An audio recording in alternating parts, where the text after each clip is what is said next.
East Midlands, there's rebellion in the air among some of our top Tories. The Prime Minister responds. We do know what we're doing. What we're doing is ensuring that we deliver a Brexit that is going to be a success for the United Kingdom. And the increasing cost of studying. Are the less well-off being squeezed out of universities? The university system has always favoured children of upper classes, simply where the money is. And our kids are just being thrown on the back heap, and it's completely unfair. Hello, I'm Mary Ashby. In the East Midlands this week, our guests are Andrew Bridgen, the Conservative MP for North West Leicestershire, and Rory Palmer, Labour's Deputy City Mayor of Leicester. So this morning, chaps, we hear Theresa May is going to announce a bill to end the supremacy of EU law in the UK and, of course, trigger Article 50 by the end of March next year. Andrew Bridgen, as an ardent Brexiteer, you must be pleased. And I think the people of the East Midlands will be pleased. We voted overwhelmingly to leave the European Union. If I had sat on your programme a year ago and said that a year from now we'll be passing a bill to leave the European Union, I think you would have disbelieved it. So it's fantastic where we've got to, and it's democracy in action. Brexit, of course, is top of the agenda in a couple of hours' time at your party's conference in Birmingham. But of course, we still don't know what kind of Brexit it's going to be. All week we've been hearing about hard Brexit, soft Brexit. Is this just a gesture to really get the ball rolling? Is it going to be a scrambled Brexit? No, I think it gives some certainty to business moving forward. We're going to transpose all the current EU legislation into UK law, and we're going to actually start triggering the repeal of 1972 European Communities Act.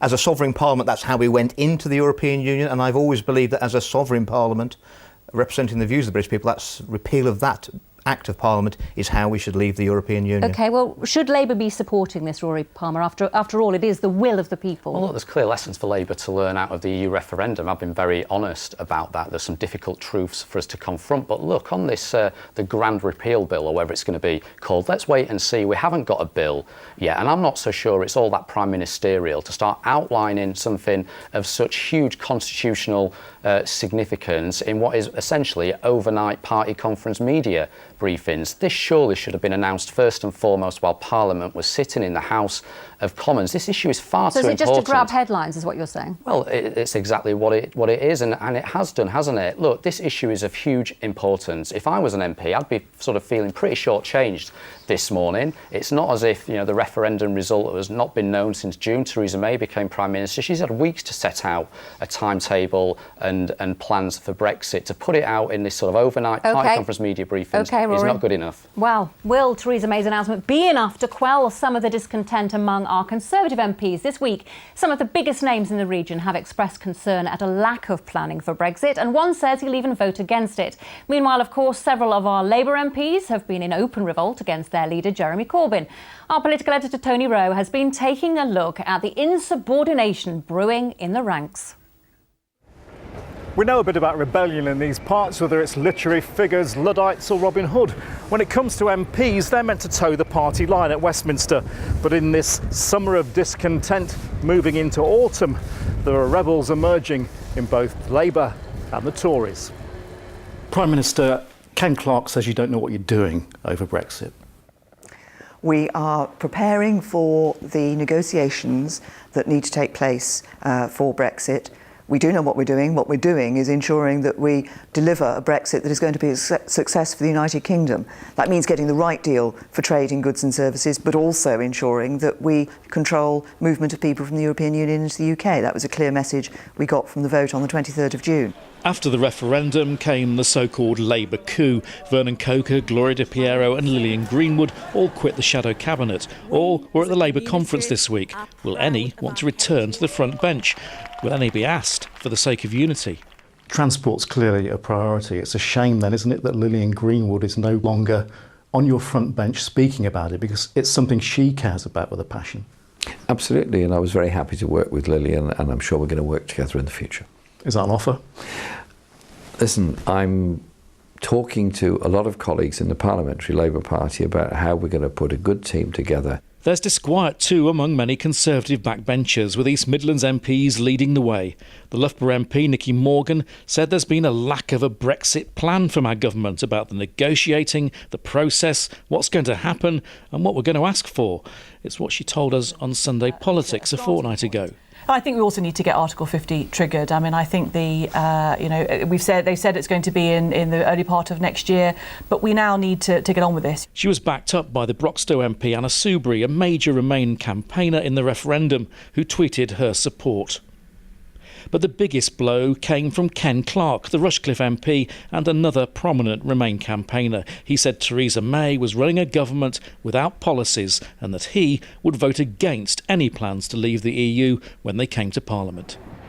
Then there are those Tory rebels on the other wing of the party, those who want a hard Brexit, and those who Ken Clarke says, whatever happens, they'll denounce it as a betrayal. Tony, just another average week in politics, really, isn't it? You met Theresa May, of course, this week, and we saw her answer in your film there to her critics in the East Midlands. But how does she really feel about them? I think it would be difficult for me to assess that in 5 minutes, but I think the feeling you get is this is a Prime Minister who's set the course to look at policies rather than personalities. She was interested in answering questions about policies and not individual MPs. And if you look at what other answers she gave me, she was concerned that we would get away from Brexit and look at other issues that are going to be raised at the Conservative Party conference this week.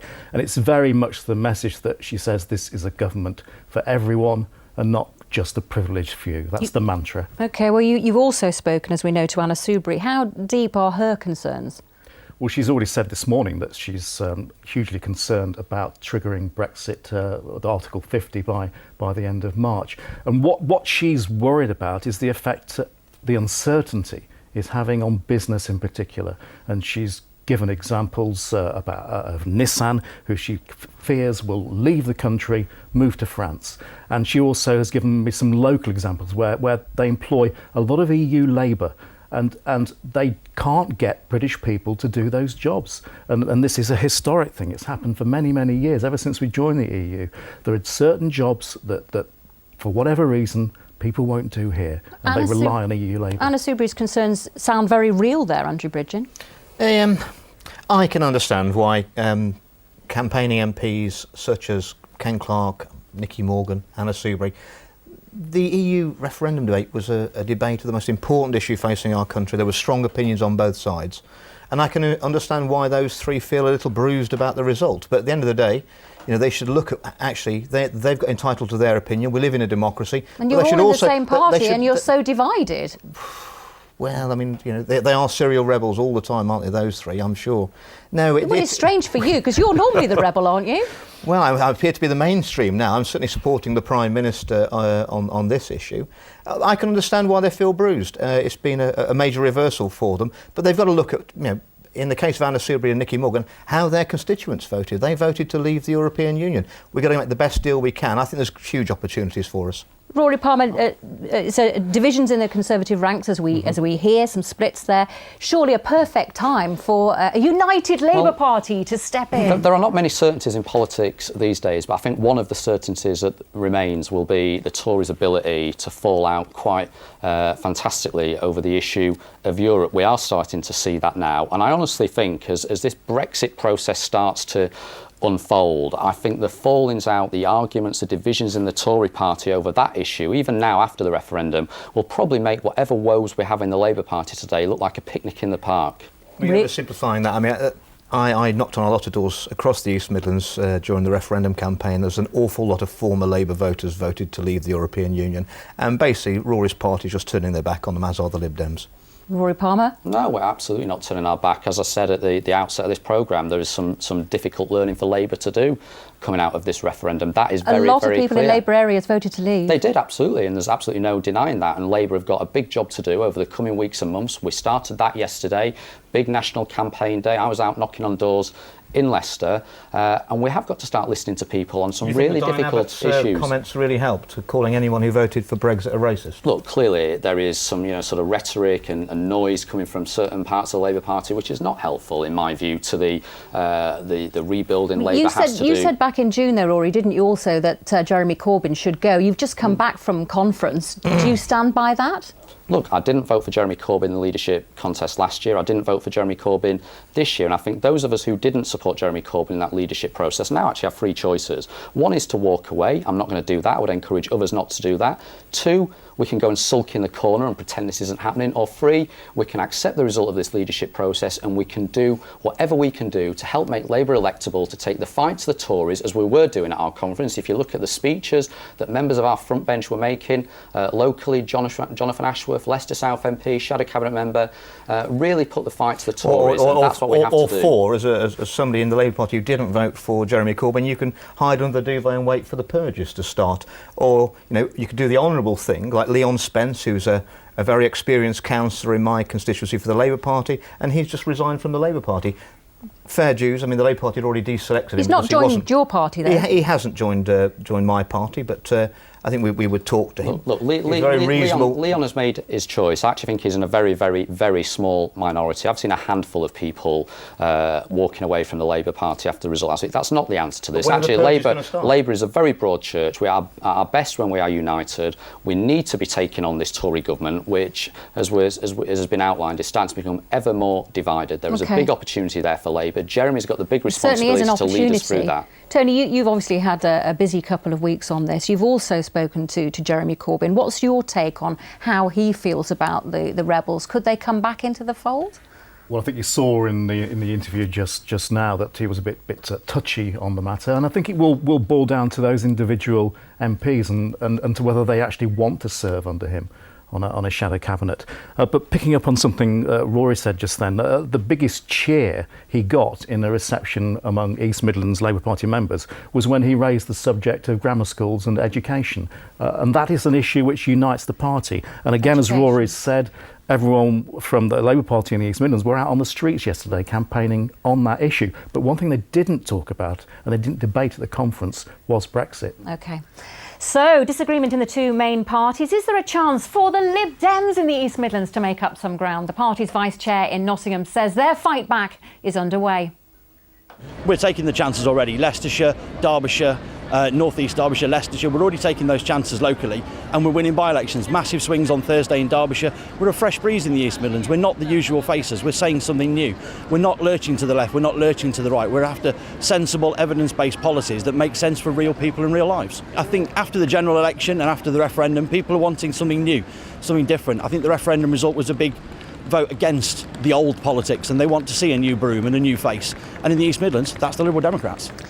Andrew Bridgen, a Liberal Democrat surge. Barry Holiday says they have a much-needed post-Brexit fresh breeze about them. And, of course, they have won some council by-elections here. Well, they do say that if you drop a dead cat far enough, it will bounce. And it is possible that the Lib Dems could have some sort of bounce. But I think when they've got a policy, which the most known policy is that they're rejecting the will of the British people at the referendum and want to have another referendum, I don't think there's a clue in the name. They don't seem very democratic. What do you think, Rory Palmer?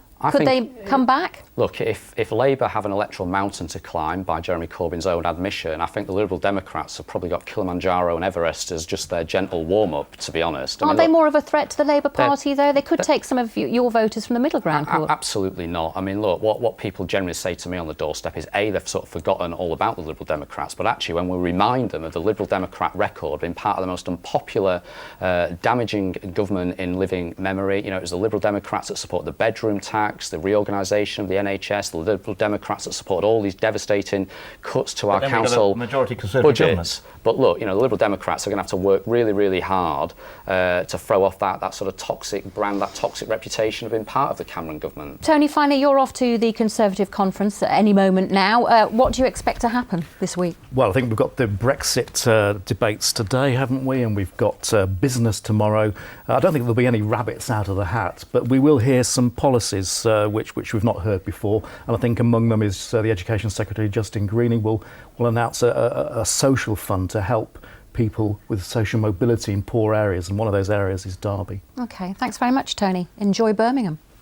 Now, pubs and clubs have been enjoying the business that the latest intake of students bring to our major cities as thousands of young people partake in Freshers' Week. But how many others have been put off by the high cost of a university degree? Research this week revealed that changes to funding for low-paid parents mean they face a big increase in how much they have to contribute to their children's university education.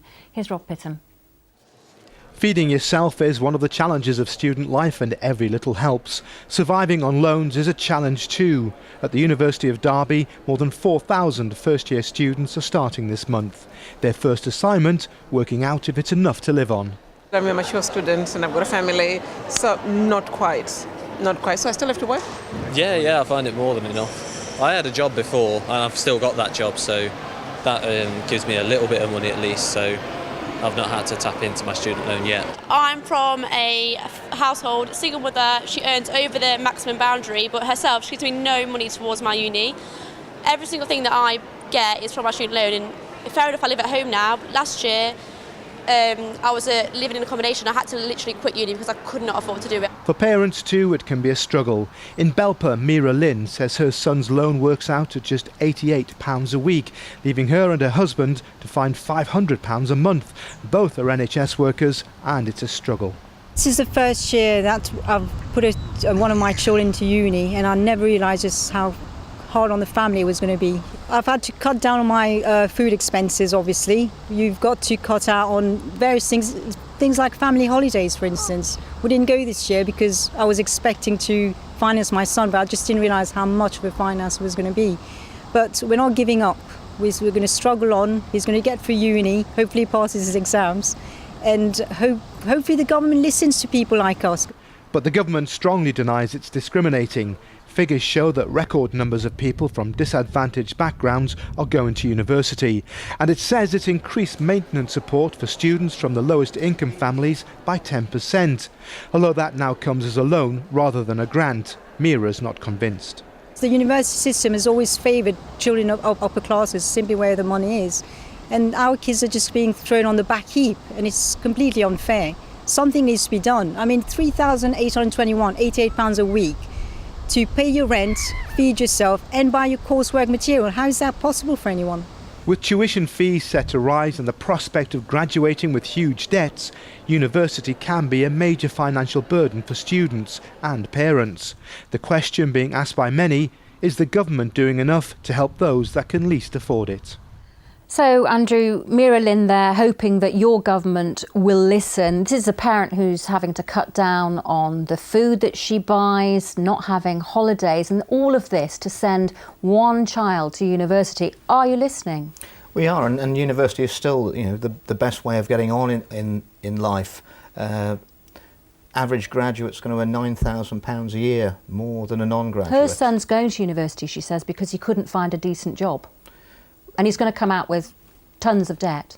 He's going to have some debt, but he's going to earn well over £100,000 over his working life, on average more than someone who didn't go to university. Average debt's around 40,000. And if you look at all the figures, as you point out in your clip, that what we're seeing is that more people from deprived backgrounds are going to university than ever before, more from BME communities, and the latest round of support for students gives the lowest, the most deprived students an extra 10% of maintenance. And if you actually look at the overall funding for universities, the highest earning graduates, after they graduate, get about 1% subsidy to their studies, but the bottom 10% of earning graduates get 93% support for their studies. Look, I think what we've seen in the last few years under this Tory government, we've seen the EMA cut, we've seen student fees trebled, we've now seen this ridiculous plan for grammar schools, we're seeing the maintenance allowance grant for higher education students now cut, we're seeing an education system that seems to be going back 50 years and is not about supporting open access, not about encouraging our kids today to go to university. Show, is it, Rory? Well, no, actually, when Labour left office, 72% of state school students were going to university. That figure is now down Labour in left the 60%. Office, we were bankrupt again, weren't actually. And look, what we've got to understand, we need an education system that says to kids, regardless of your background, regardless of your parents' bank balance, university is an option for you. And I think taken collectively, all those cuts, the EMA cut, the maintenance grant cut... But the figures don't show that, do they? How is... Well, actually, Andrew, what do kids say to you in schools in your constituency? When you go into schools in Ashby and Colville, what are they saying to you? Are they saying they're not worried at all about how they're going to pay for their university education? Are they honestly saying Well, they're voting with their feet, aren't they? More people are going to university. More students are getting into their first choice university. Yet more we people hear from parents deprived... like Mira, don't we, who say scrapping that grant is not going to help them. I know what that feels like. When I was a student at Nottingham University on a full grant, I think my after paying for my accommodation, it was £28 a week. That was the residual money that I got left over. Are you saying you're in the same situation as Mira then? I'm saying that at that stage my parents were in the same. Yes, my father was disabled.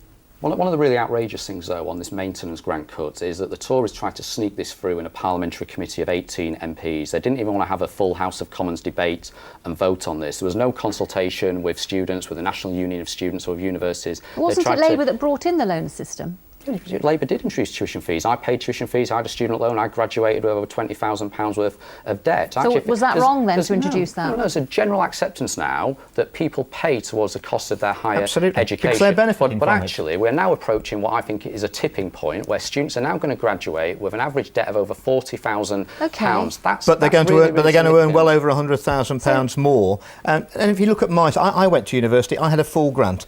When the country could afford that because less than 4% of people went to university when I went to Nottingham. Now it's over 40% of people going to university. That's a different prospect. In North West Leicestershire, 84% of my constituents didn't go to university. What Rory says is that they should be paying extra taxes to fund people who are going to earn a lot more money. How would Labour pay for that? Because where's more the money than coming from, 400,000 then? people are starting university this month. That bill is going to run into millions. No, actually, Labour said very clearly we'd have kept the maintenance grant for students from the poorest backgrounds and would have paid for that by putting corporation tax up by 1.5%. That was actually in our general election manifesto last year. So it's a fully costed policy. It's not some sort of, wishy-washy thing we've just invented. It's a fully costed policy which would have continued to provide support to thousands of university students from low-income backgrounds. The Tories have taken that away and they're sending a message about education which is all about elite. Labour think you can always tax yourself to prosperity. That's never going to work. Thank you. Time now for a roundup of some of the other political stories from the East Midlands this week. Here's Tony with 60 seconds. Jeremy Corbyn's backed a campaign to stop the government taking billions of pounds from the miners' pension scheme. It gets a 50% share of any surpluses in return for promising to pay the pensions if the fund runs out of cash. As you can see, there's a great many that's turned up to support our demands, and those demands are for a full, independent public inquiry. Nothing else will grant us the success, the conclusion that we require. Nottingham City Council's anti-begging posters have been banned by the Advertising Standards Agency for reinforcing stereotypes. The council said the adverts need to be hard-hitting and it's considering an appeal. 60 drivers have been penalised so far under a new penalty point scheme for taxis in Leicester. Cabbies say rules on illegal parking are making it difficult to get customers. And there's a new role for the East Midlands Labour MEP Glenys Wilmot. She's been chosen as the new chair of Labour's National Executive Committee, the party's governing body.